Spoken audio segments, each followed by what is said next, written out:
Have you ever wondered why losing weight feels like you're fighting an uphill battle? Okay, let's get into it. You've heard eat less, move more, right? But what if that's not the whole story? And this isn't a small issue. In the US, almost 74% of adults are considered overweight.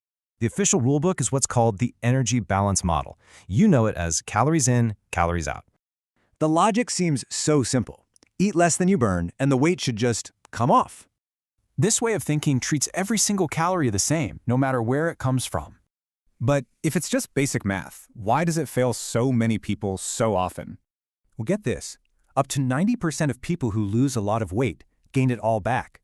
It's because your body has this ancient survival mechanism called metabolic compensation. So your body literally thinks it's starving and fights back. It's not about willpower, it's biology. This has led scientists to wonder, what if we have this whole thing completely backward? And that brings us to a different idea, the carbohydrate insulin model. This one is all about hormones. See, certain carbs spike the hormone insulin, which basically tells your fat cells to store away fuel. Then your blood fuel drops and your brain thinks you're starving even if you just ate.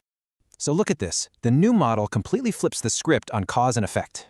It's kind of like a teenager's growth spurt. The growth is what drives the hunger, not the other way around.